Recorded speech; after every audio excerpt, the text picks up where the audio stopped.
All right. Cool. Let's do it. Hello, everyone. I'm joined again with the great Chris Ferguson, a university professor and researcher who studied GamerGate alongside Brad Glasgow. If you haven't seen part one, you can definitely check that out. I will be adding a link to that in the description. It's not there yet, but it will be. And I also have a small announcement to make.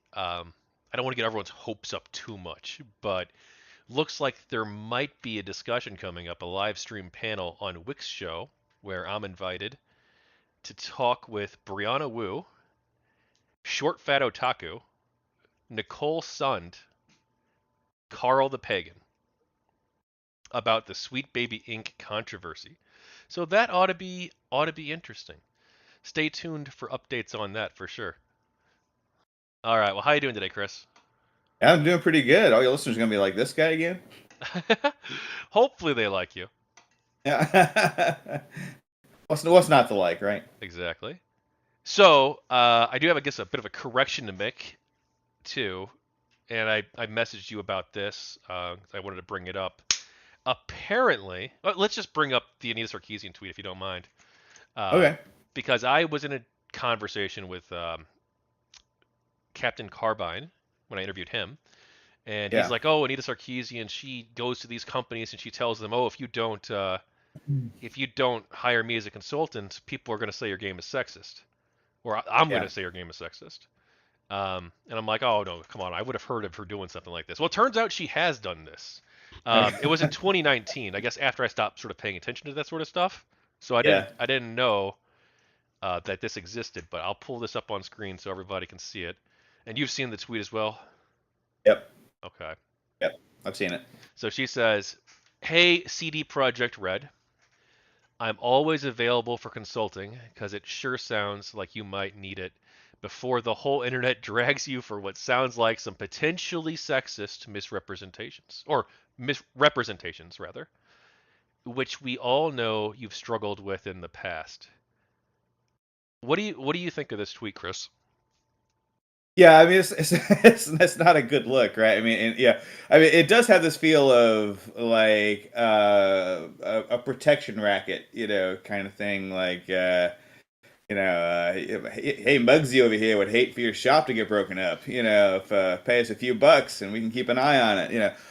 So it does kind of have that feeling to it, a little bit. But I think this is a business model, right? I mean, I don't think Sarkeesian is the only person I've ever heard of doing something like this. There seems to be kind of a way of developing like a consulting business to gin up, kind of a controversy over something, and then offer your services to the companies that you. I'm always amazed this works, but so like to offer yourself to these companies that you've been criticizing and say, hey, if you protect it, if you pay us a certain amount of cash, then we'll do some consulting and then we won't criticize you as much, at least I guess.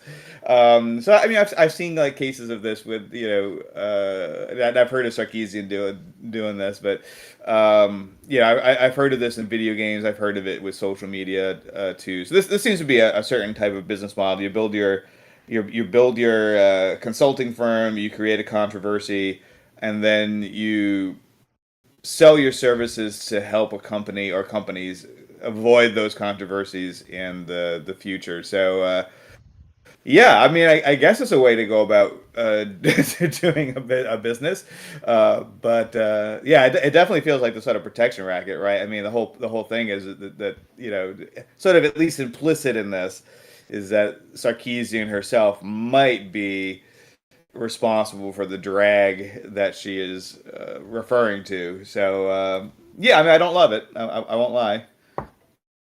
Yeah, yeah, me either. And I apologize to Captain Carbine because I kind of roasted him a little bit.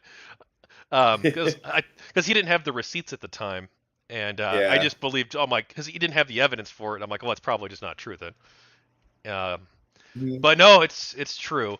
It was just after I stopped paying attention, I guess, to this sort of thing. Mhm. So yeah, it's a nice game you got there. It'd be a shame if somebody called it sexist. Yeah.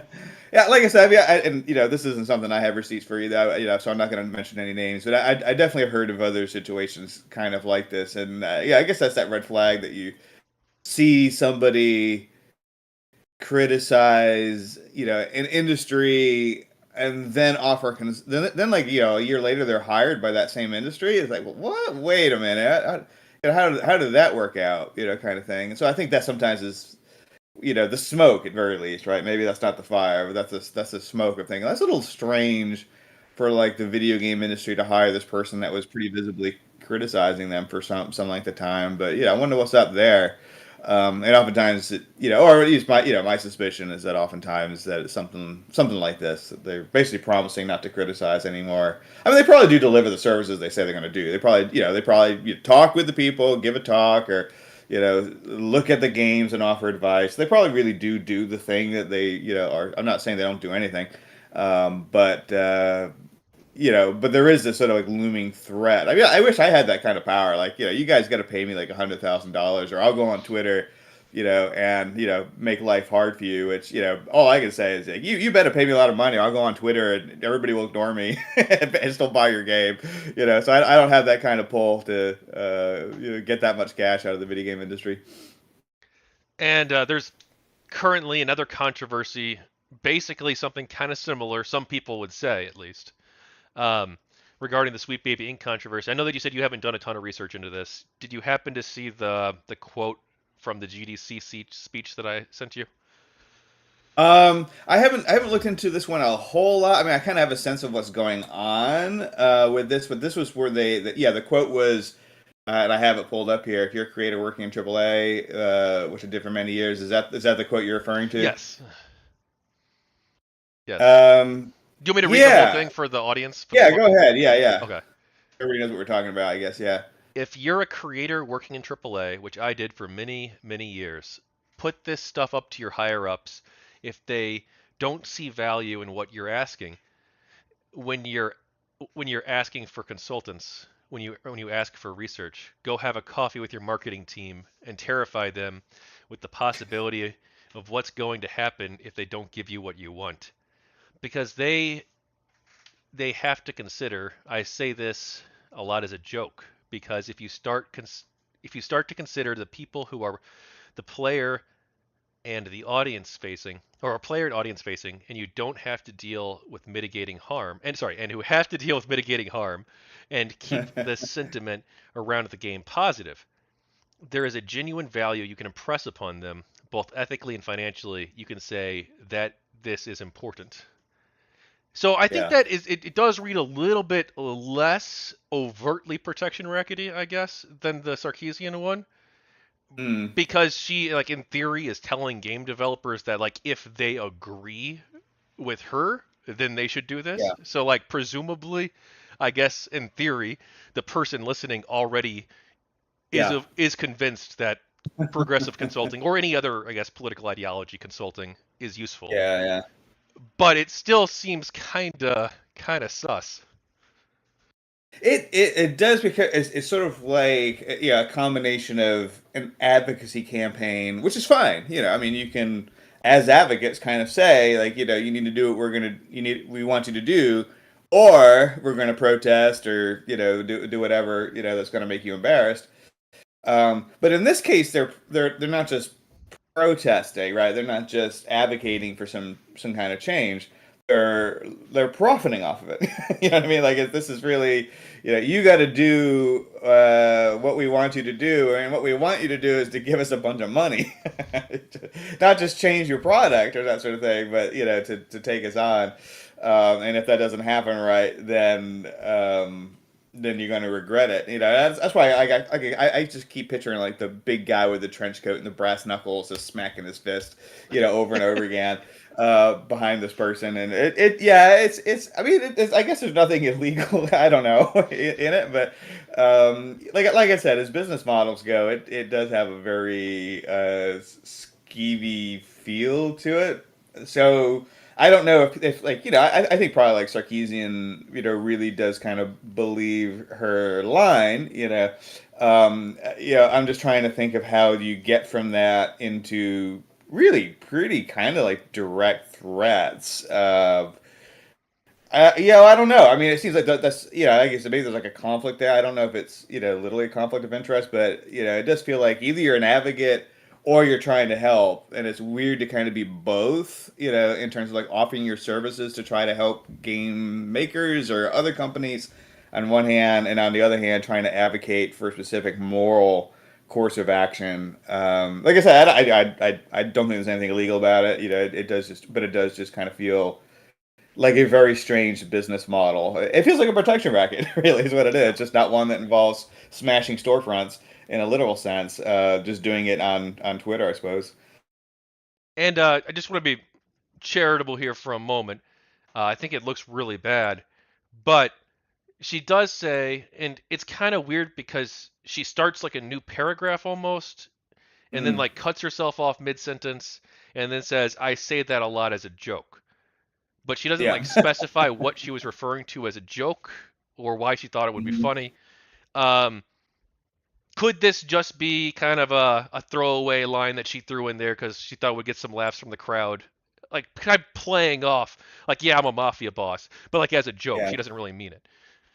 I think so, and I agree with you about being generous too. I mean, I always say that for those of us that like talk for a living kind of thing, that we're eventually going to say something stupid and regret it. But it's nice if people are a little bit generous and figure, well, it was just an off the cuff thing, and don't worry too much about it. I think they are kind of saying the quiet part out loud a little bit, maybe more than is wise for them, to do so. But I think that's a fair read. Is that also probably this is part of a panel or Sarkeesian's just online, which we know doesn't bring out the best in people's presentation. That their advocacy, their emotions, however you want to think of it, might have just got out in front of them a little bit. And these obviously aren't prepared statements. I don't think because they obviously didn't think through how this might look in a more general sense. So yeah, I'm just guessing like because like I said I've known of other cases. I'm not going to mention any names of people kind of doing something similar. Maybe not as direct. I think maybe these two cases have been. But I mean, I think this is a kind of like business model I've heard of in other situations, and I think probably these people feel like they're doing the right thing. I think they really do believe the advocacy that they're advocating for, and probably also argue that they need to keep the lights on and feed their families, which I'm sympathetic towards, and I get. It just, yeah, but I can't quite get away from this. I'm going to say it again. It just feels skeevy at the same time that and because I always think of like why would anybody hire you after you've just criticized them, and the only reason I can think that they're doing so is that they're scared, right? On some level, and they're using this as an indulgence, that they're trying to get out of being in trouble with the online mobs, but like I say, but we hired Sarkeesian, sort of thing. So how bad can we really be? And she gives us the Sarkeesian stamp of approval, in terms of our female representation in games. Um, and that's what I think is probably kind of going on here. I don't think anybody's trying to be evil or bad or anything of that sort here. It's just a way of leveraging fear a little bit into profit. Um, and at the same time, I do want to recognize I think these people probably think that they're doing the right thing while they're doing that. If that makes some kind of sense. Yeah, no, I mean they might have in their heads they think they're doing the right thing. I do think this is scummy, immoral behavior though.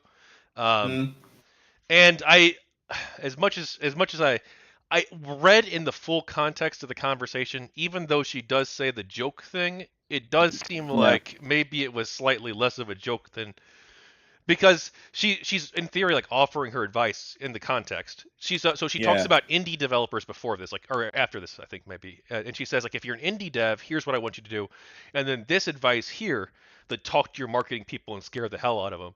That was her advice to the AAA devs, and like maybe she realized she worded that really bad, and so she then added the joke line later on. Um, Hmm. or I don't know. I mean, Yeah. Anyway, we don't have to get too Yeah, hung up on that unless you have anything else you want to add. yeah, no, I'm trying to. Yeah, I'm trying to. Yeah, I think there is this element too. I mean, I've occasionally, every now and again, somebody condescends and puts me on a panel somewhere. They're like, oh, this poor little guy, he's hanging out outside. Let's put him on a panel. There's probably a certain atmosphere of being on these panels too. That you're in a room and there's I don't know, hundreds of people, and you kind of feel like big guy with the big pants or the big lady with the big pants or dress or whatever. You may get out over your skis a little bit just from the the adrenaline of the moment. I think again, I'm trying to think of ways of being generous about it, and I'd hate that each of us be judged by the worst thing we ever said, kind of thing. But on the other hand, I mean, this is a whole business model, so I guess it's not just a one-off comment necessarily, but really how these folks are running their businesses. So. Yeah. Well, I have reached out to Anita Sarkeesian to include her story in the book. So if she ever decides to reply to my email from months ago, then she Yeah, she can decide, or at yeah. any point contact me. She can tell us what she really means by these tweets. I think you can stop holding your breath at this point. Probably. Though I thought that about Brianna Wu, and apparently we're going to be talking soon about the Sweet Baby stuff. So. Yeah. Well, I thought we said some nice things about Well, yeah, Brianna Wu, though. Right? Yeah. So I was just seeing a tweet of hers today that she seemed like a sane person again. Well, So and she it's did. I'm not sure if that was the tweet you saw, but she did tweet out recently, in relation to Destiny. I guess Destiny kind of convinced her. I don't know if like they okay. talked personally about this or if like she just saw his comments that like we Yeah. do need to start having conversations with people we disagree with. So it seems like she's really, hopefully, going to embrace that moving forward. Yeah. Yeah. We can hope. Maybe the tide is turning a little bit. All right. Well, hey, Chris, you came at this as a researcher, as someone who was a little bit more on the anti-Gamergate side leaning, but tried to be fair, tried to be neutral. Do you want to tell me about your experience with Gamergate? Yeah. I mean, mine was pretty peripheral. So I wasn't like deeply involved in any way initially. So I think my initial experience was, I mean, we talked about game politics last time. I think the first time I ever heard about it was through game politics, actually. And they covered it quite extensively, and I think at least initially, even they were fairly. My memory is, stop me if I'm wrong. But I think my memory was they were fairly sympathetic to Sarkeesian in particular. At least up front, that this was a thing. So again, I didn't really like dive into it. I wasn't on any of the message boards or any of that stuff that was going back and forth. I just kind of heard about it through some of the gamer press, which I know was not a great source at this point. And it eventually bubbled up into, I think even the New York Times covered it, for a little while. And so I kind of like followed the general news gist. And I think at first, I kind of like bought it, and that's why I say I was sort of sympathetic, at the beginning, in the sense that we know, like, harassment towards women, does happen as a thing, and so talking about it in a new context isn't necessarily a huge surprise. And I was on I think a couple academic panels, that were sort of related to it at the time. The one thing I will say is I always did kind of have the sense of, well, we have to be careful not to like smear gamers generally. We don't know even really necessarily who's doing the harassing. I believe there is harassment, but we don't necessarily know. I mean, the internet's a dark, ugly place.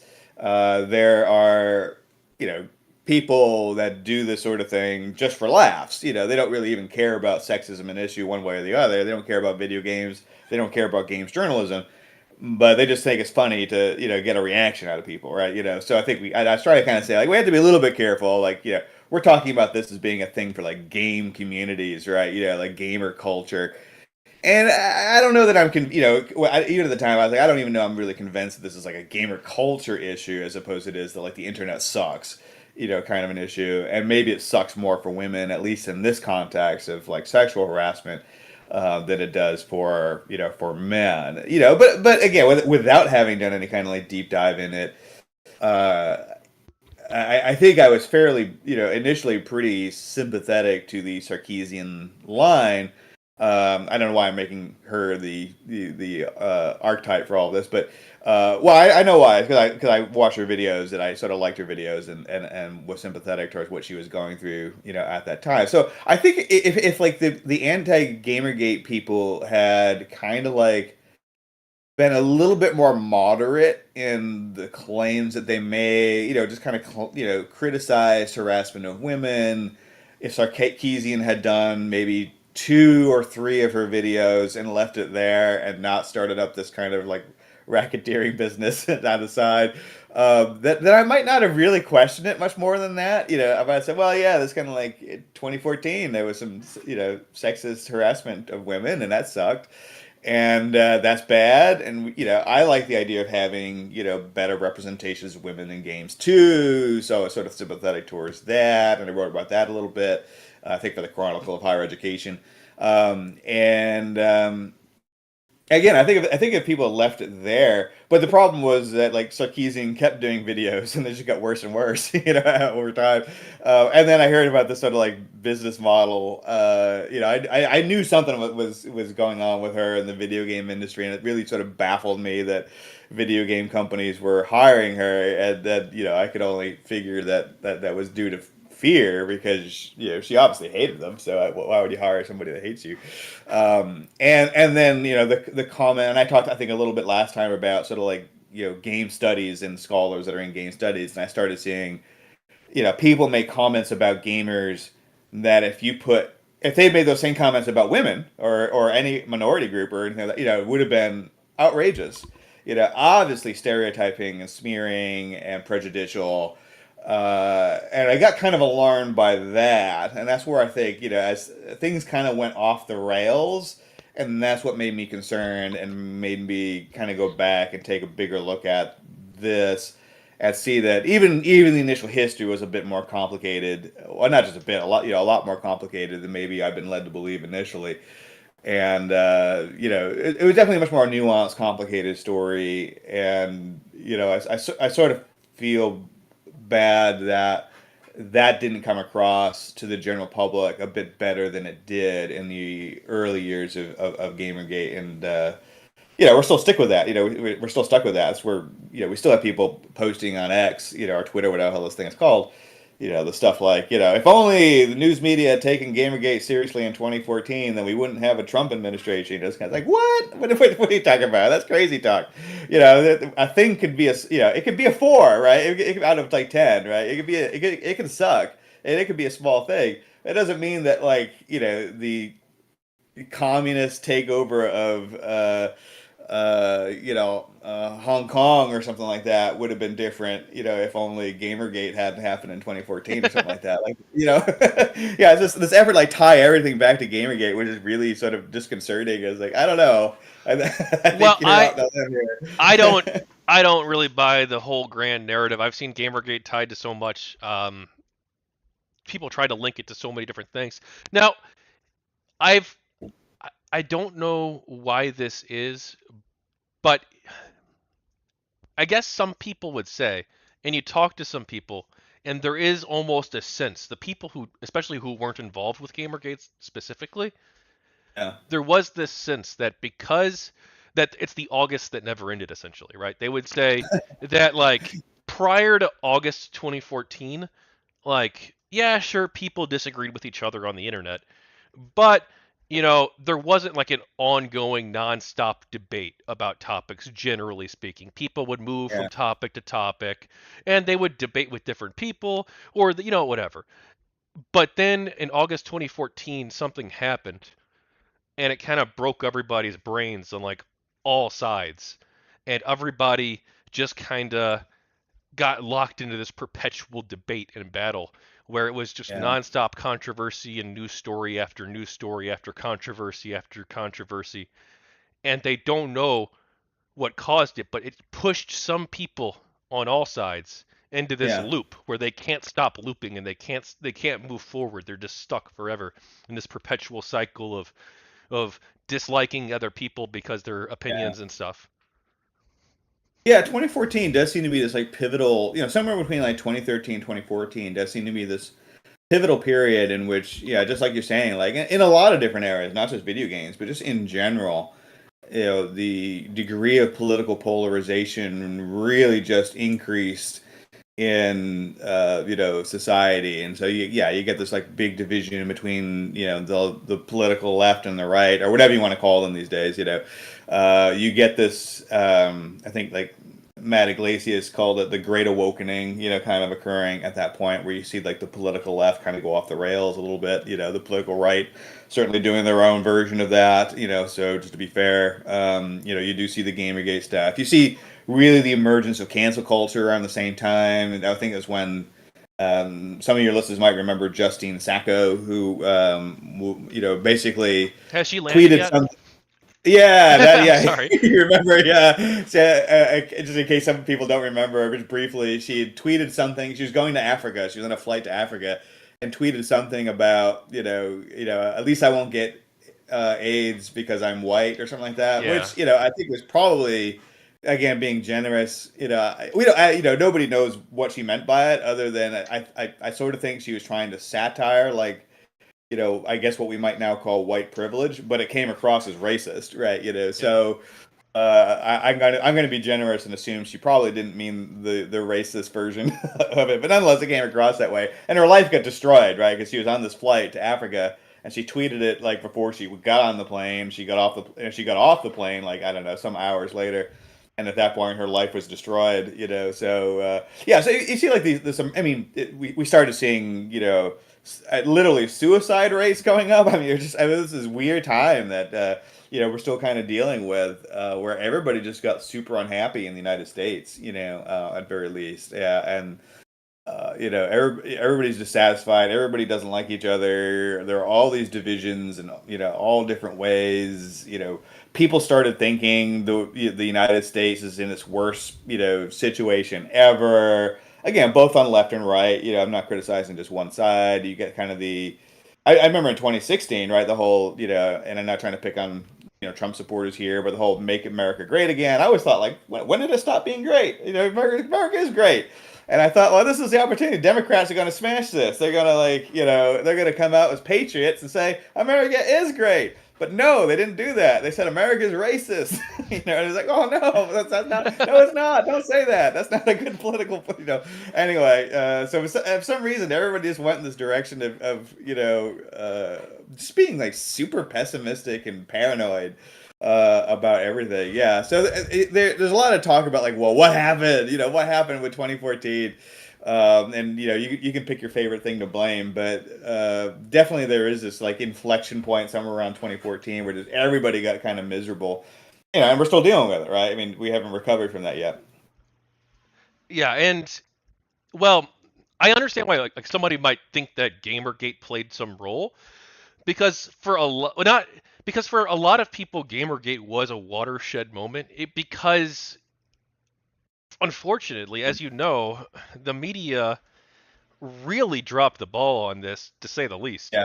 and like probably in some cases, um, deliberately misrepresented things. Like the Newsweek especially did. We have like a pretty confirmed that they misrepresented the story on purpose. Yeah. And we know that Oh, okay.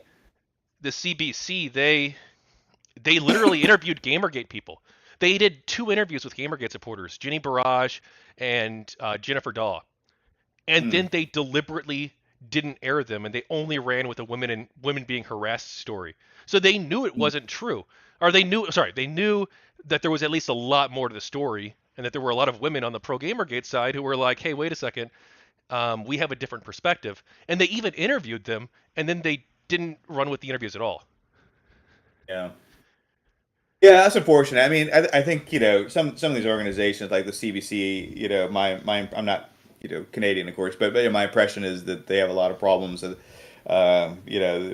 Canada's been having its own set of meltdowns. If you're following them, but they have this whole thing about the last couple of years about supposedly like 251 graves were found at an old residential school, and as far as I can see, nobody's actually. This was with like ground penetrating radar and stuff, but nobody's actually dug up the bodies. Nobody's actually found them. But now it's kind of looking like there are no bodies, right? This was all basically not an invention, but certainly a moral panic that was sort of promoted by Canadian, news. But I think what the problem with this was that I mean, initially this started as critiques of like gamer or gaming journalism, right? The sort of the sense, rightfully or wrongfully, that there was some kind of conflict of interest between games journalism and the video game industry, and for that reason, I mean, games journalism had a fairly obvious conflict of interest when they then began to set up a narrative, right, of what's actually going on. So the sort of shift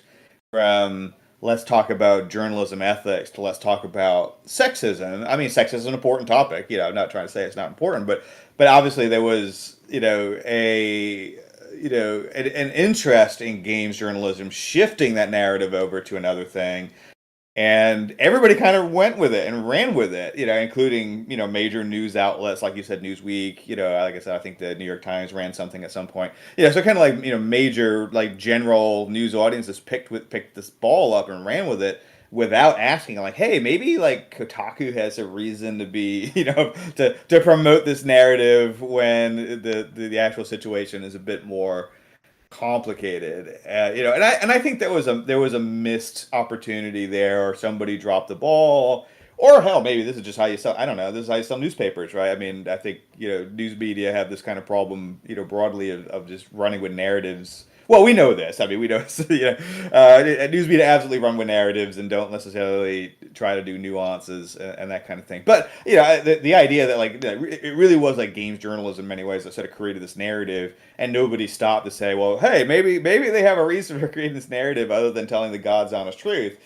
Um, I think it would have been helpful if people maybe had paused a little bit and were more skeptical of at least some aspects of that narrative. Again, not that the harassment of women angle wasn't important. I think it was, but I think it also was very clearly used to distract from this other side of the original critique that may have had some justification behind it, and it still would have been interesting to look at that, because games journalism has really sucked since 2014, right? I mean, it's not gotten better. I used to love these Well, outlets, like we're gonna get to that. We're gonna get to that. yeah, Well, the New York Times article. Did you? They've written at least 5 articles about GamerGate.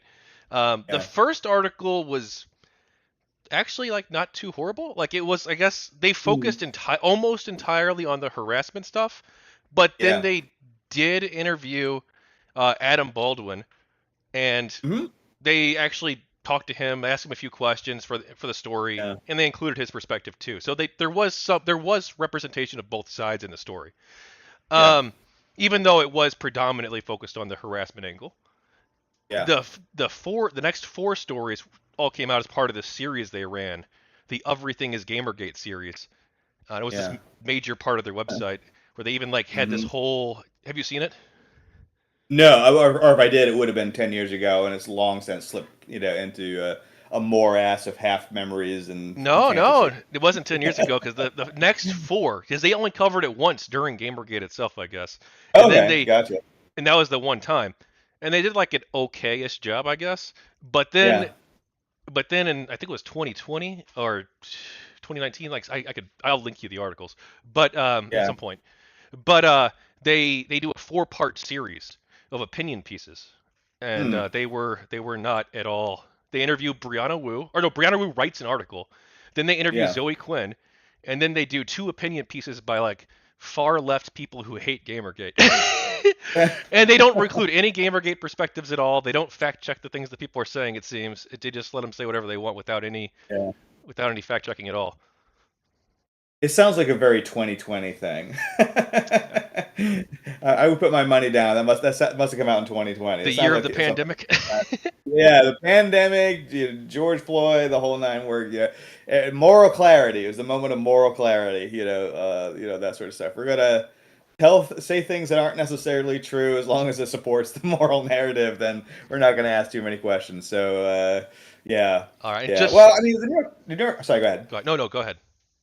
I was going to say, I mean, the New York Times. I mean, my impression of them, with this. Now, in fairness to the New York Times, they actually once let me write an op-ed once, and with myself and Patrick Markey, we had did an op-ed on video game quote unquote addiction. So we actually got something in there once. So I do want to credit them. I'm gonna pick on them, but I'll give them a little bit of credit. But my impression of them just for years and years has been that on tech issues, and I know why, but on tech issues they really have leaned heavily on the side of scaring the shit out of people where they could. They really sort of like the narrative that video games are bad, or now that social media is bad, or things like that. So that doesn't surprise me, as I think that's been something of an issue for them for really quite some time. It was actually 2019. I linked you. They Oh, say see, I want 5 years money. ago, a series of vile events changed the way we fight online. Everything is Gamergate. And unfortunately, they get like almost everything wrong. And they don't include any Yeah, perspective except for the one perspective of the Gamergate hates women and are yeah, far right Nazis. yeah. Well, that is definitely the everything is Gamergate is definitely this like social media narrative now, right? I mean, if you see it, like that's the whole thing of this. I don't know. We wouldn't have to pay taxes if it weren't for Gamergate, kind of thing. Like, And so um, yeah, I mean that is kind of like the narrative we have to kind of like deal with. But it's funny because I think if you went like on the streets and you went up to like just pick like random people who are like 45, and and go up to them and say, so what do you think the world would look like today if Gamergate had never happened? And I would guess 95 times out of 100 you're going to get a blank stare, right? For the most part. well, well, Go ahead, let's yeah. let's let's push back because like if you're talking about older people, that might be true for most of them. Obviously, there are older people Yeah. who were involved. I mean, like yourself, I guess. Um, Yeah. no offense, No, but no, I'm definitely but old people. That's fine. No, I'm cool it with that. it is interesting because I'm now in the political streamer world, and you'd Yeah. be shocked how many times political live streamers. And now, granted, this is probably a cohort of people who were like Yeah. terminally online, um, Yeah. but they'll bring up GamerGate all the time, Yeah. and it's weird because like some of the people were involved with GamerGate, like short fat, Yeah. like I'm having like some of the big live streamers, they were either Yeah. pro GamerGate or anti GamerGate, um, Yeah. Yeah. and even a lot of the smaller ones too. Like everyone like has an opinion on this, even people Yeah. who weren't involved. They like look Yeah. back 10 years later. There's a lot of people like this. I've interviewed two of them for my Yeah. project. People who didn't even really follow Gamergate at all as it happened, but now a decade on, they've incorporated it into their worldview as a historical Yeah. event. Like this event here was the moment it all changed. And it's like, but they weren't even there for it. Yeah. It's so Yeah. weird. But they talk about it a Yeah. lot. Like they really do. It comes up Yeah. randomly in just random conversations. They'll bring it up, and I'm like, what? Like they're talking about Yeah. Gamergate? What? Well, I think like you imply, I think that might be a self-selecting population, as we say in psychology. But you probably don't even get your microphone handed to you as a political live streamer until you can show your GamerGate tag, right, or something like that, right? So I think that if I can say, I think with some degree of confidence, like if I threw it out to like a classroom of students, and granted, I mean, so most classrooms of students now are pretty female heavy, so they're probably not, the most avid gamer population anyway. But yeah, I think if you like threw it out to like normie college students, or for that matter, the same 20-year-olds who didn't go to college, you go to your 7-Eleven or whatever, and talk to the people working there. And that's not a a put down. My own son works at Public, so but kind of just like normal like 20-year-old and say, so what are your thoughts on Gamergate? And I'm pretty confident that I would get a lot of blank looks, for the most part. I mean, maybe one or two students who like you're kind of saying, like we're really invested in online gaming communities, might know, because I've sometimes taught a class on basically the psychology of video games, And sometimes in like that class, I think probably at least half would probably have at least heard of GamerGate. But in a normal class of like say introductory psychology, I'm guessing most people would have no idea. Which is why I say like it sort of is like discombobulating or like I don't know. I imagine it throws people off a little bit to get see these tweets of like if only we had paid more attention to Gamergate, Putin wouldn't have invaded the Ukraine, kind of stuff. I don't know. I mean, I'm making all these things up a little bit, but you definitely see that Well, there thread. was actually an Economist article, the Economist, I think, generally does like an okay job, or at least Yeah. I thought they did. Um, but they actually tried to link GamerGate to the Euromaidan protests. Okay. It was this weird story. I don't know why they did this. I did a response video to it at the time. Yeah. Yeah, that's fascinating. I mean, I think again, I'm not. I don't know if this happened after 2020. I mean, I think most news organizations on the left, well, really, I think lost their minds after Trump was elected in 2016. I mean, I remember when he was elected, and he was always saying stuff like, the news media are, this like fifth column, enemies of the state, they can't be trusted, they're failing, and blah blah blah.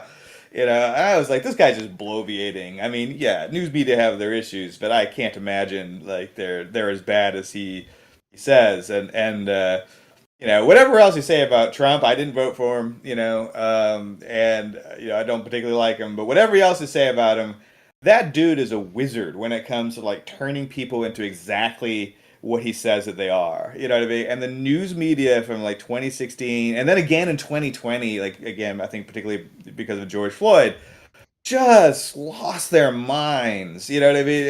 And I think they've gotten a little bit better the last couple of years, maybe, but really just everything just went off the rails, and this kind of like narrative of the world is cruel, that there's racism, sexism everywhere, there's a Nazi hiding behind every bush, that progressives are right 100% of the time.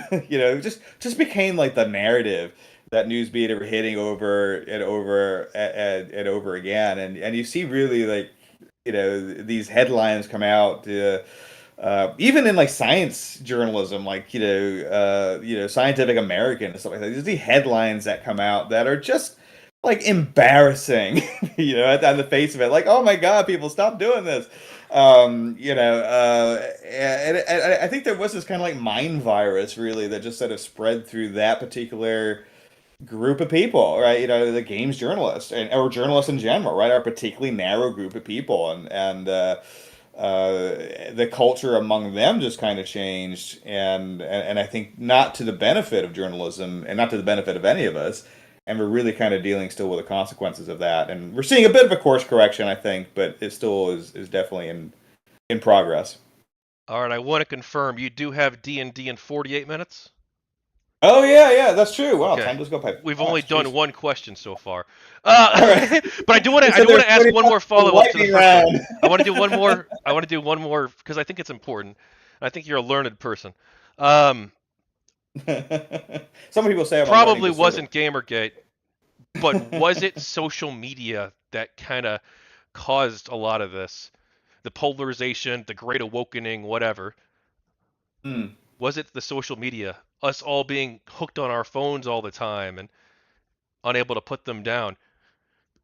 Um, I don't think the world would look a lot different without social media. I know that's not the answer everybody wants me to say, but I think it's too easy to kind of like blame everything on technology and kind of feel like if only social media wasn't here, we would still be like in the 1990s of everybody like holding hands and singing "Kumbaya." Like Bill Clinton is great, just unless you're his wife, sort of situation. So no, I don't think so. I mean, so what you find with like the evidence on social media, and I know this is like, I mean, there are lawsuits going on right now, right, about like social media effects and this kind of stuff. So I'll be very interested to see how those work their ways through the courts and all that kind of stuff. But in terms of like everybody's really concerned about like mental health, right? I can say like the evidence that social media directly or really even indirectly contributes to like mental health problems is pretty much nil. I mean, it's really just the latest video games cause violence, television causes low IQ, whatever, it's just the latest turn of that. So there's really like not evidence for mental health. If you're talking about like political polarization, I'm a little bit less involved in that area, but I've reviewed that evidence for a paper. And what I kind of get from that is the sense of like if you are already like a highly polarized person, going on social media doesn't help that, kind of thing, But it's not like, the average person uses social media and then becomes more polarized necessarily.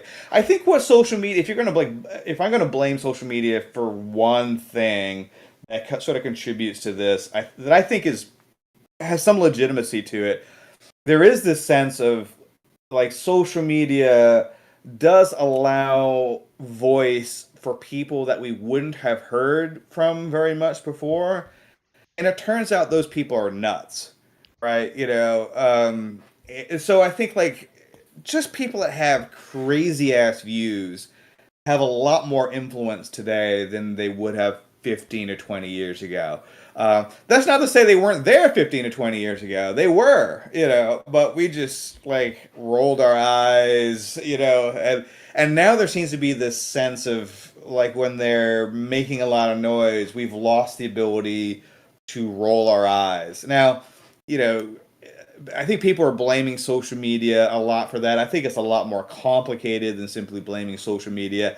I actually think, to my own chagrin, that the educational system has a big role to play. Actually, probably a bigger role to play than does social media. That the way we handle things in universities, the things that we teach people about how the world works, the political biases in universities, how that has trickled down, through K through 12 education. I don't know if you saw the headlines. I think somewhere in California near San Francisco, there was a school system that, was doing like woke kindergarten. Kind of that was like the literal name of it. I'm not making the name up, sort of thing. And it was basically teaching kindergartners how to be protesters and how to handle like getting tear gas and all kinds of other stuff. So I mean, like I don't know, something's gone wrong in education. If that's where that's where things are going.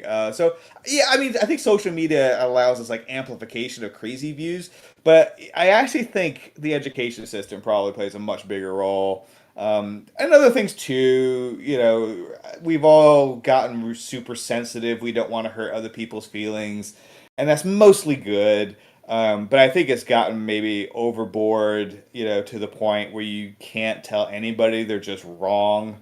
Particularly if they come from a group that is identified as being marginalized, and this sort of thing. So I think that we just create like a bunch of weird incentive structures in society that really promote, everything from identity politics to, being mentally ill, is trendy, and popular now. You have influencers and this kind of stuff that just a lot of the trend lines are just going in the wrong direction in terms of what we're incentivizing and what we're not incentivizing. And I'm not advocating for a return to just being like edge lord mean, like in the '90s sort of thing necessarily, but I do think we need to dial back some of this like hypersensitivity. Giving everybody an award for showing up. Telling people that the world is a cruel, oppressive, racist, sexist place when they're 7. And this kind of stuff that we seem to have gotten ourselves involved in. So I think our bigger problems are actually within education and parenting and in society, and the social media stuff, if it has any effect, is really just the icing on the cake. All right. Well, I'm not sure I agree, actually. I mean, obviously, there's probably a lot of causes for where we ended up where we are, Yeah, but I don't know if I would be so dismissive of this technology. And I'm not anti-technology. yeah, sure. I'm not a luddite. I love technology, but I do wonder if it does have some pretty significant consequences. Like we do know, like Jonathan Haidt's work, looking at like I think it's teenage girls especially has a lot of mental health issues supposedly with that. I've not done like He, deep he- dives of he's wrong. No, I know Jonathan. He's a nice guy. We get along pretty well, but he's dead ass wrong. Nope, nope. that Instagram doesn't have any impact. We don't find it. So actually, in the actual research, and I'm very familiar with what he said and what he said in public. The research evidence we have does not suggest that spending time on Instagram or other social media has an impact on teen girls' mental health. No, there is no actual research evidence to support the things that he's been saying in public. So what's happened is also we're like hyper focusing on teen girls. I know this is like a whole other like rabbit hole. I don't want to go down too far, but actually the two groups of people that commit suicide more than any others are mid 20s Native American men. That's probably not a shocker. There's high poverty and other, alcoholism and other concerns among that group. But the other one is late 40s, early 50s white men like me. And this isn't a cry for help, by the way. So I'm doing fine. But those are the groups that both commit suicide the most and have also seen the highest increase in suicide. Teen girls actually commit suicide among the least of any demographic group that you can think Well, of. his argument's not that they're killing themselves though. It's that some of them attempt to at higher Mhm. rates, right? And that also that other indicators of mental health show a decline, right? Yes, but not really. So even with like things like attempted suicide and stuff, you still see much higher amounts among middle-aged adults than you do teenagers. The other kinds of evidence is really self-report, and there are lots of problems with self-report. And so we usually, just like in crime, how we tend to use homicide as the best tracker of crime rates. When it comes to mental health, suicide is the best tracker of mental health rates. So what you tend to find is that all age groups are seeing an increase in mental health problems, but it's much more acute in middle-aged adults than it is in teenagers. It's also worth pointing out that it's only happening in the U.S. Other countries that have just as much social media as we do, like the UK, a lot of Europe, for instance, are not showing the same trends.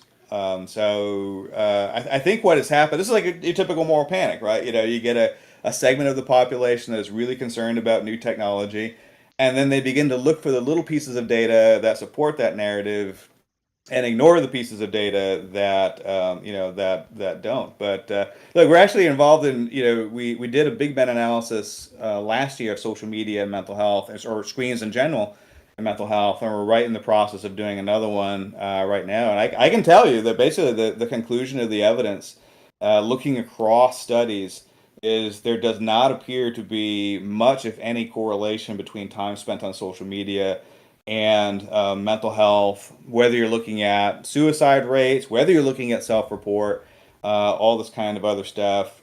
In teen girls or teenagers generally, or other groups of people, it's just not there. The data just aren't supporting it. So that's not to say that the U.S. isn't having a problem with mental health, but that problem is coming from something else. It's not coming from social media. Okay, and I don't want to get too hung up on this, but it's good Yeah. content. So I'll ask. Do you consider also? I've read The Coddling of the American Mind, The Righteous Mind. I took away that I thought they were very solid um, books. I found convincing. Do you consider those? Were those works of his wrong too? And if so, do you want to outline like why real quick? Yeah, I mean, and I want to be, I do want to emphasize up front. I like Jonathan. These are all books by Jonathan Haidt.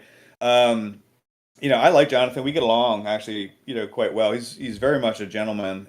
So I do want to point out a lot of positive things about him. I think he does good work in other areas. There are aspects of the coddling the American mind that I do agree with, and such. So certainly not throwing the baby out with the bathwater. I think, as happens, he's also a human being, and he actually, as much as he's become famous for this issue, he doesn't actually do research in this area. He's not a media researcher.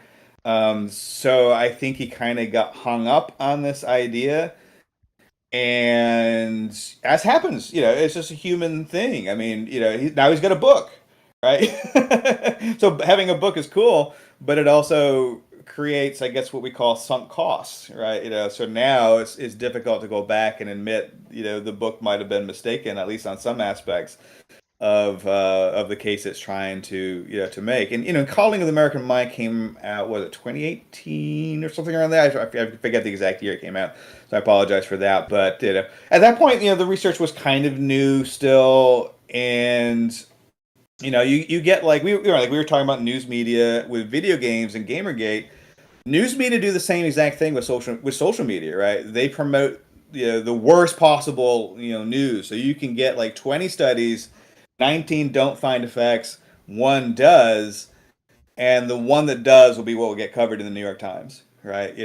So I think Jonathan fell for a little bit of that, too. And again, I say this in the most affectionate way possible, that I do think he's a good scholar. I do think he's a good guy.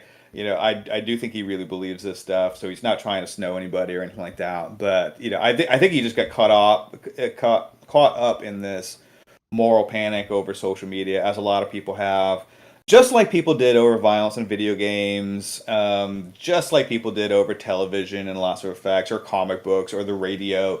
This is just what happens in a moral panic. You get, people make up their mind, and then they look for the pieces of data that support what they've already made their minds up about, and they promote that, and news media promotes it, and some scholars promote it in good faith. Politicians promote it, and it seems like a slam dunk, even though the actual research evidence is very, very poor. For that theory. And then what happens is the people that really believe that technology is bad die, and the audience go away eventually, and then everybody just kind of moves on. Nobody worries about video games anymore. Nobody worries about the radio, et cetera, et cetera. And that's eventually going to happen with social media, I think. And then we're just going to move over probably to AI is going to be the next one, and then we'll just keep, going with that cycle. It's just human. As we get older, we worry about new technology, and confirmation bias is a thing, even among scholars. And so, we look for the research evidence that supports our personal beliefs. I'd make no claim that I'm immune to this, but, that's why we need good, rigorous science, not a book, for the general public, necessarily. So, that's kind of my take on it. All right. Well, so I want to ask one more question about that, but I do want to. You mentioned AI.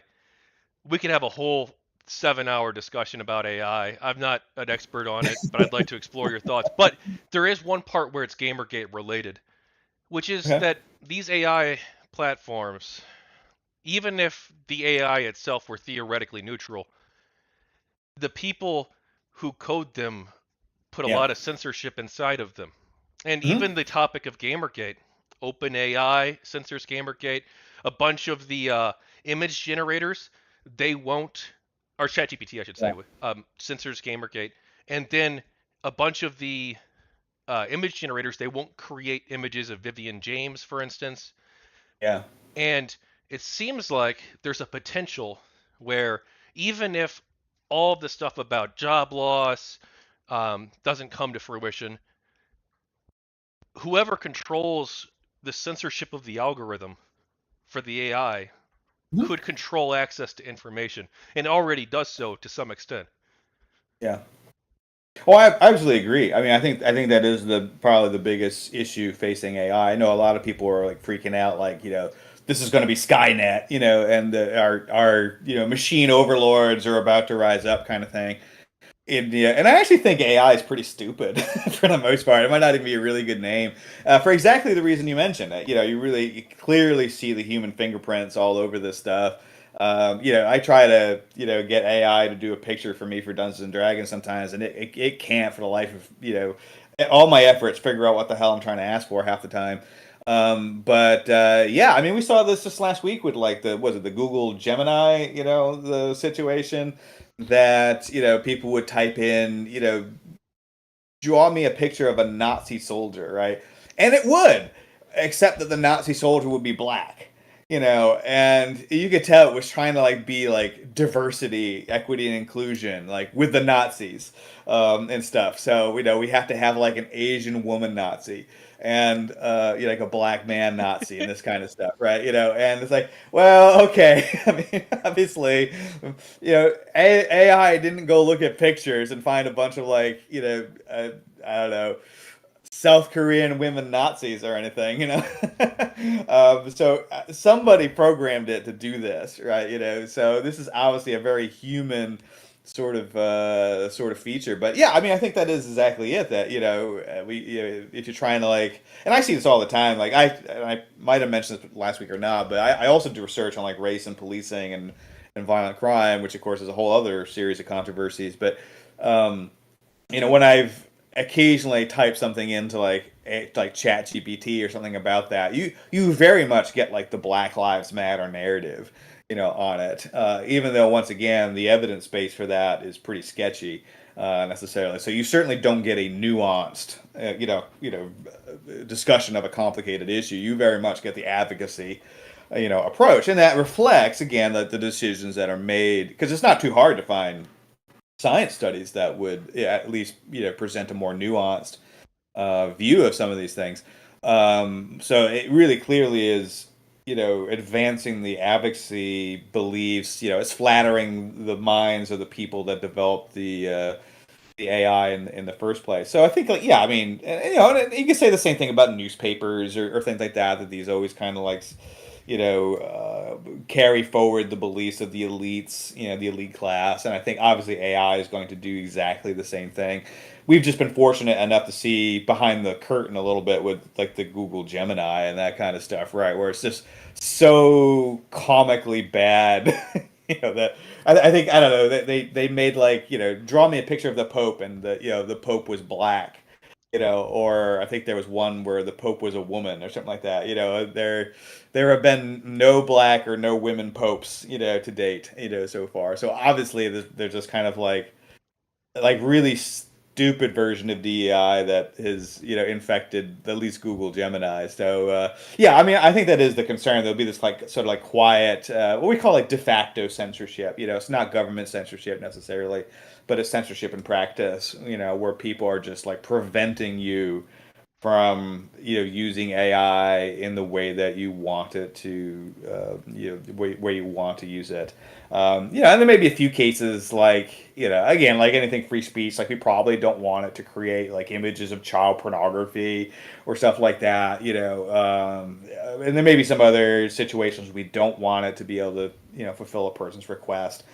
But on the other hand, we don't want it to always like churn out progressive propaganda every time people put in draw me a picture of a daisy, and all the daisies are marching at a Black Lives Matter rally or something like that. So yeah, I mean, I think that is a legitimate concern about AI. Now I know you have a lot of criticisms of Mr. Haidt's work, especially regarding social media. If Jonathan Haidt is interested, would you be willing to have a conversation with him with me as the moderator? Yeah, sure, why not? All right. I'm sure he'll jump on this soon. Yeah. Can you define what Gamergate was? Oh Jesus Christ! This is like you're asking me like the history of all that happened, right? It's really difficult to come up with like a definition or a timeline that everybody's going to agree on. So I don't have like a pithy definition for it, but I would say my impression of GamingGate is that it is something that initially started as criticisms of perceived conflicts of interest in games journalism, and then the narrative shifted to concerns about harassment of women in gaming development or gaming journalism communities. That's kind of like my short definition of it, but I know everybody's going to hate it, right? On both sides. Do you consider yourself a gamer? And if so, what does that mean to you? Yeah, I mean, I like playing video games, and that's probably what it means to me is I like playing video games, right? So for a 52-year-old man, I'm probably about average, for gameplay. I don't play all the time. I tend to go through spurts. When I have a little bit of free time, I might play every day, and then I get busy with other things, and I may not play for a few weeks. So right now, I've been slowly working my way through Baldur's Gate 3, and that I started playing probably in December. So it's obviously taken me a little while to get through it. And that's exactly what I do. Is I play like every day for a little while. This is so much fun. Then I kind of get distracted by other things and don't play for maybe a few weeks in a row, which is why it's taken me so long. But no, I think games are awesome. I think games are a lot of fun. I like people that play games. I like hanging out with them. I think most gamers, both men and women, are pretty cool. And so yeah, I mean, I would say that I'm a gamer, and like I said, I don't think it means anything other than gaming is a hobby that you enjoy, really. And that's kind of it. On August 28th, 2014, 10 competing publications all published articles on the same day, which some saw as calling for an end to the gamer identity. These 10 articles were followed by 9 additional articles on other mostly gaming sites over the next few days, also potentially being seen as calling for an end to the gamer identity. Do you have any thoughts on these articles? Yeah, they were dumb, but no, I think that was, again, like I said, there was kind of like this narrative that developed, and I've seen it among like game scholars too. That like being a gamer is bad. Somehow that it means you're the sort of stereotypical straight white dude who lives in the basement. That you've got the neck beard, that you haven't had a date and you're mad about it, and you're sitting there in the dark, eating Doritos and drinking a Coke while you play your video game. I have this very vivid image, apparently, of the gamer stereotype. But I think there again, it was really kind of the sense of like talking about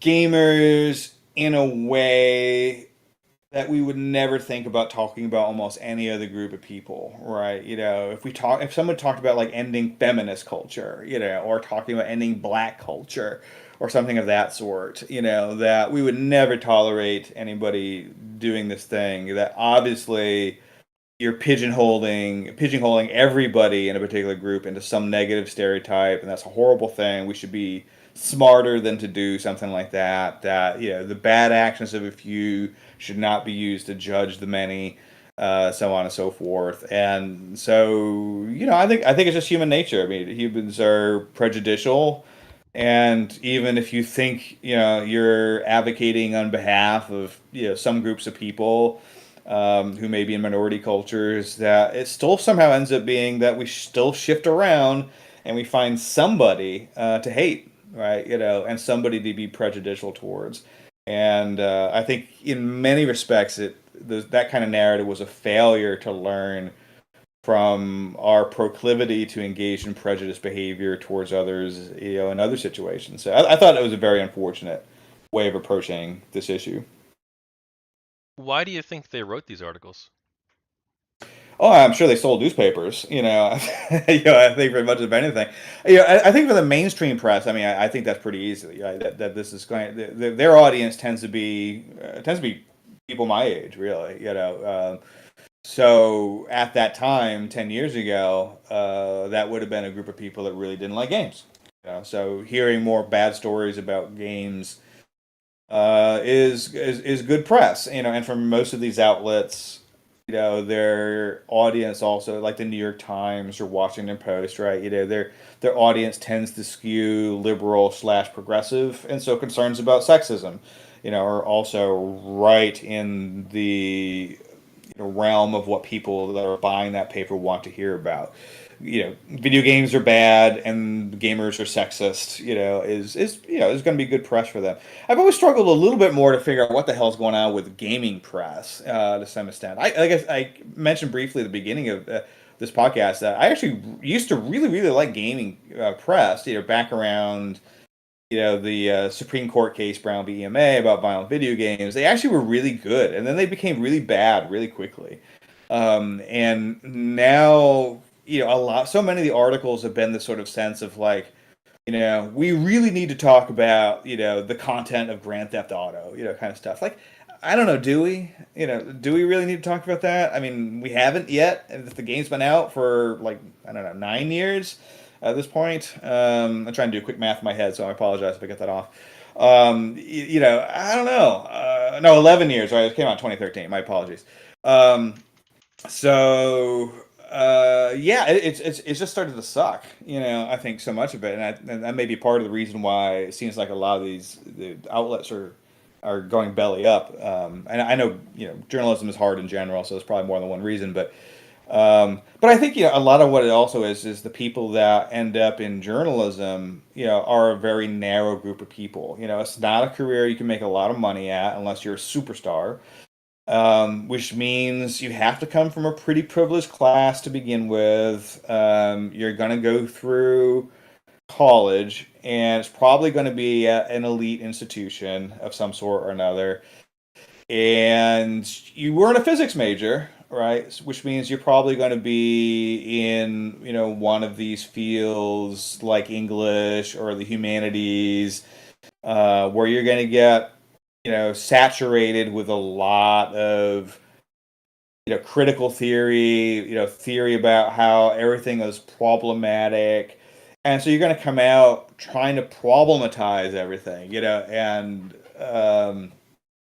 if that's your mindset, it's easy to do it, you can probably problematize anything if you put your. I think there's even like a Twitter account for a while there that would do exactly that. Just give them any topic and they would problematize it.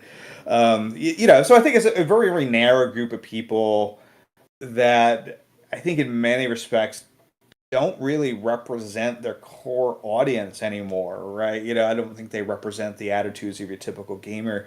And so I don't think that's been a healthy publication model for them. I think that's why they're struggling largely, at this point. But those are the people that would churn out content for like, $100 an article, kind of a thing. Maybe I'm even being unrealistic by saying that much. So I think it's just a very, very narrow group of people that, meant well, but just don't represent a diversity of views on this topic and gradually became very different from the core group of people who are actually playing games. And so it really turned pretty negative, I think, towards gaming culture. Well, speaking of problematizing, do you think that there are any negative aspects of gaming culture that you want to discuss? I mean, nothing, I'm not losing any sleep over gaming culture. I mean, to be to be honest with you, I mean, there's always problematic aspects of any group, right? You know what I mean? If you want to find assholes in any group of people, I mean, you could start with like academics, right? You could find plenty of jerks in academia, right?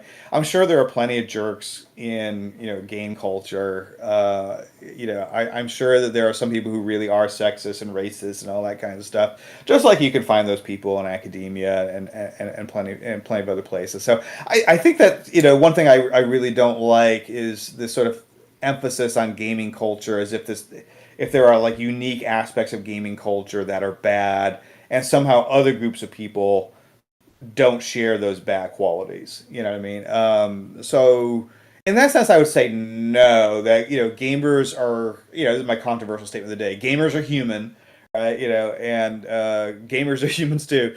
And just like any group of humans, there are going to be some negative aspects of what people do within that community. There's no question about that. But I don't think there's anything unique about gamers. I mean, you can find like meltdowns in knitting culture. People think I'm joking when I say that, but if you look up like knitting culture meltdown, you probably be able to find some crazy ass shit pretty quickly. So I mean, any group of people is going to have some toxicity in it. You know what I mean? And I don't think there's anything unique about gaming culture when it comes to that. All right, you said earlier that you used to be a fan of games journalism, but your perspective has shifted over time. Do you want to talk about that and what do you think of it today? Oh God! I mean, I used to read I mean, I used to read Kotaku. I can never figure out how to pronounce their names. I hope I'm hoping getting it right. And of course, Game Politics, which kind of went defunct somewhere around 2015. and a bunch of the other, Polygon, a bunch of those other outlets, And back then, like when games are under assault for like violence in the games, my memory at least is that they used to be really, really good, and they were pretty protective. They talked about the research, and I appreciated that. As a scholar in the field. I mean, hey, I think some of them in games politics in particular were, probably were my first, for some of my first studies were the first press outlets that covered some of the studies that I was doing. That was pretty awesome, at the time. And like I said, I mean, somewhere, probably around 2014, there was this kind of a shift until, to like, problematizing everything. Like we really need to talk about blah blah blah. There's so many headlines that seem to start with something like that, or you know why advocates are upset about the new Harry Potter game. What you 5 things you need to know. This kind of stuff. Like, oh Jesus Christ, I'm so tired of of this sort of thing. So it's just so tedious. It's so precious. The journalists are basically moralizing, they're virtue signaling at this point way too much, way too often, more often than they should. Yes, this is happening in traditional news media too. Some of these outlets like the New York Times seem to be learning their lesson and pulling back away from that. And that's great. I really wish games journalism would get back to being in touch with gamer communities and representing them a little bit better. That's not to say that they should never cover negative topics, or never criticize games. It's just, I think the balance has really gone out of whack, and it's really, really difficult to enjoy reading. I really haven't read a lot of games journalism on purpose in a few years. Just every so often people will send me, have you seen this article? And it's like, oh Jesus Christ, what have they done now? So yeah, I'm hoping for like a reset. I mean, it seems like a lot of these outlets are not doing very well, so hopefully some of them will do a turnaround and be less concerned with telling us what proper moral values we ought to have, and simply cover games in a way that fans will enjoy. How responsive to calls for reform do you think the games press was?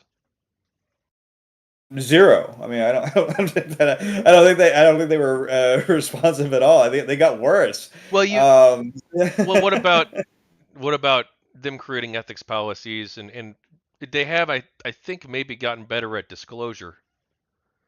yeah, maybe. I guess, but at what cost? I guess. I can't say that I'm like excited about games journalism more today than I was in 2014. I mean, like I said, I think that some of the concerns that GamerGate supporters had about games journalism were on target.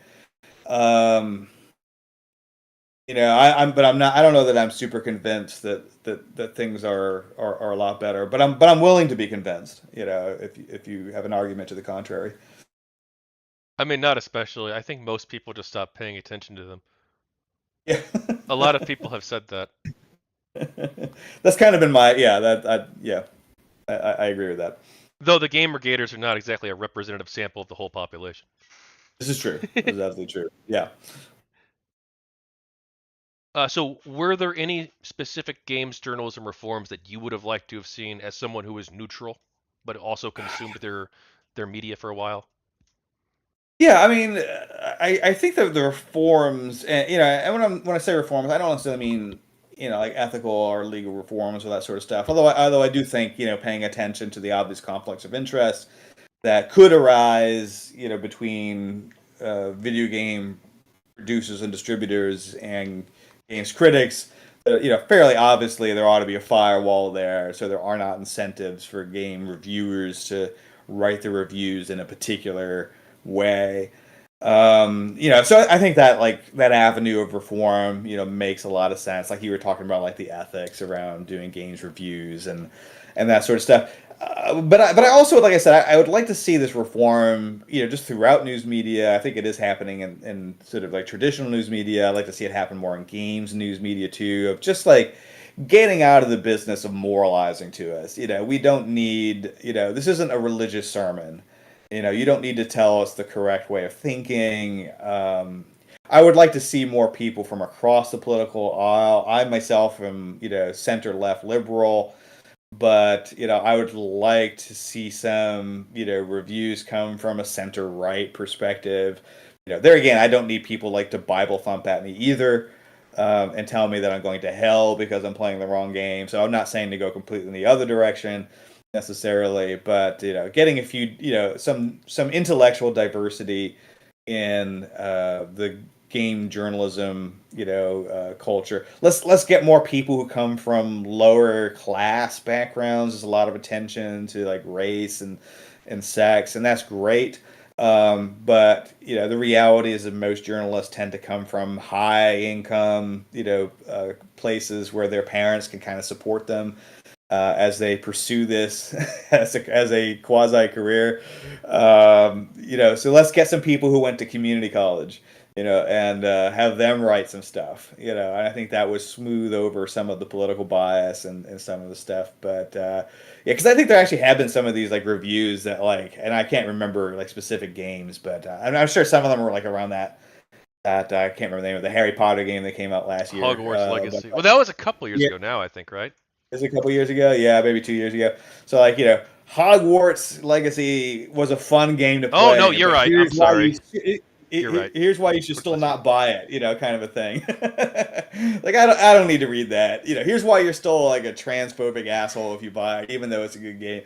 Like let's get out of the business of that's for somewhere else. Let's worry about all these J.K. Rowling issues or whatever. Just let people enjoy the damn game without moralizing to them.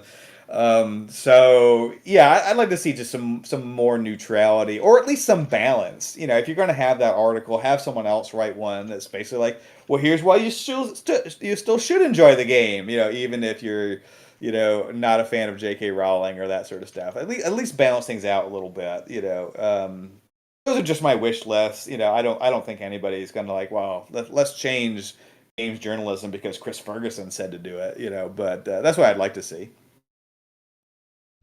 Well, I've interviewed Troy Levitt, though we didn't talk about the Hogwarts Legacy stuff as much because I viewed that as happening more after Gamergate, and I didn't know how bad things got, to be honest. I wish I would have covered it more with him. Maybe I'll reach out. I literally DM'd him earlier today. Maybe I'll reach out to him at some point and ask him if he wants to do a follow up to talk about more of what happened. But are you Yeah. familiar with the Wired review? Of the oh god, the old blind. I know what Wired is, of course, and Hogwarts I Legacy. They gave it a 1 out of 10, and oh yeah, most of the okay, article. Now, to be fair, I'm told this wasn't on Metacritic, um, yeah, but it looks they gave it a 1 out of 10, and the whole thing was basically about how they don't like J.K. Rowling, yeah. or most of Wait, it that might have was. been the one I was thinking of. Is that the one that even said like the game's actually pretty good, but I'm still going to give it a 1 out of 10 or something like that? I kind of stopped reading after the first few, the first like few dozen paragraphs. I linked you at, if you want to read it over at some point. Okay, yeah, yeah, I also linked the New York Times one. Now we know we yeah. got about 7 minutes left. We've got over Lightning round. 60 questions We can do it. left We to can do go it. through. Absolutely. Do Yeah. you want to schedule a third one at some point, and then we'll actually go through quickly, and I won't get sidetracked? Yeah, we can try to do that. Yeah, sure. Okay. Well, yeah, we can. We might be able to finish the games journalism section if we go quick. Okay, let's do And it. then we'll come back to creative freedom after that I'll try next to time. shut up. The problem Hey, is I me. know the more look you're because I'm gonna make, well, if you're okay with it, I'm gonna make clips later on, not like 6 months from now probably, or like a year or two Yeah. years from now, because you're like one of the later interviews. I'm gonna make clips, smaller clips, and those because I'm gonna release it in volumes now because I got so many interviews. Yeah. So I'm gonna do like volume one, volume two, volume three, and as I transcribe each interview, starting from the first Yep. one until the last one, as I transcribe them, I'm making clips as I do it. So I'm I'm building my YouTube channel. I've actually been getting pretty good views lately, which I'm happy about. Not really on the live stuff as much because I guess people don't want to sit down for like a 6 hour conversation as much as they're willing to watch like a 10-minute clip, you know. Yeah. Um, Hmm. and then I'm also, of course, doing the book too, and I'm hoping to have volume one out by, uh, by well, by I don't want by June ideally, but by the anniversary. Um, or not by June, but I want to be finished with it by June, and then have it out by the GamerGate anniversary, the 10-year anniversary. Hmm. ideally. Okay. But we'll see. We'll see how it works out. I've already finished Yeah. transcribing the first one, and I'm like almost halfway done with the second one. I've Yeah. developed strategies and tools, and I'm using AI too, um, to try and speed up my progress. And so far, it's working out pretty well. Well, good luck. Good luck with the Yeah, thank you. AI. Yeah. All You'll end right. up with a picture of like a black George Washington or something like that. Well, I'm using it to. I'm not using it to like. I'm using what I'm doing is because YouTube's transcripts are. You really don't care about this. I'm using it basically as like a utility in an ancillary capacity. Yeah. Yeah. All right. If you Gotcha. were the Yeah. editor in chief of a gaming website and some of your employees were accused of ethical violations, what would you have done? Um, yeah, it's a good question. I mean, I think anytime there's any kind of accusation of wrongdoing in the context of a business, and actually just wrote about this somewhere. This is my idea, so I'm not a business owner, so maybe it's a terrible idea. But here's what I think businesses ought to do, and this is true whether someone's accused of like a sexual misconduct or if it's ethical misconduct, something like that. Put the person on paid suspension, so they're not involved, in running the business, right now, but they still haven't been punished yet. You haven't fired them because you don't know if the accusation is true or false. That way, you can communicate you're taking the issue seriously, but at the same point, you're sort of preserving the person's due process, right? That they have a right to have some kind of truth, finding mission. Even though this is the United States, so most states are like, what is it they call it, At right to will. work. Yeah, yeah. So you can fire people, but just ethically, I think, you probably shouldn't just, because a lot of accusations are false, especially in social media. And then uh, engage in some kind of independent, objective review, which means you might have to hire, an outside, investigative, usually it's a lawyer, right, that does these sort of things. Now, obviously, I'm talking about this in the context of a business that has, a fair amount of money, right? So if you're like a mom and pop store, obviously this solution isn't going to work. If you're like barely getting by, this is not the sort of approach you can afford. But assuming that you're like Kotaku or something like, or Polygon, or something like that, or a AAA studio for a video game, maker, like, or like Wizards of the Coast or something like that. Just, someone gets accused of something, put them on pay suspension, hire an outside person to conduct an objective, independent evaluation of the claims that are made.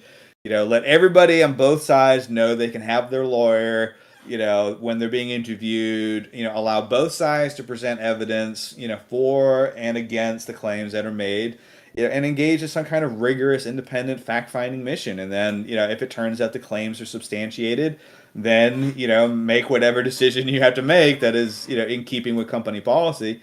That might include firing the person. Certainly if it's like sexual misconduct or any kind of gross ethical misconduct, that probably would involve firing the person. Or if the claims are not substantiated, then the person comes back to work. And you got to stick up for their rights. In terms, and I say rights, people are going to point out, well, again, there's no legal right. This isn't a criminal investigation, but yeah, that's true. But I do think, we ought to, learn from the spirit of that. And, people should have the right to defend themselves, even in these non-legal contexts. And if they're able to do that, then they shouldn't lose their jobs. So I think that's true for like any kind of accusation that's made, of wrongdoing by an employee. But again, I say that having no employees and no business. So that's, again, sort of my fantasy of how people should deal with these situations. All right. Well, we do have. I don't think we're going to get through all the games journalism questions. But thank you so much for coming on. Um, It's always fun. Appreciate it. yeah, we can set something up whenever's convenient for you. I do apologize that we got a little long in the beginning. I thought there were Yeah. some things that were worth exploring greater. Um, Yeah.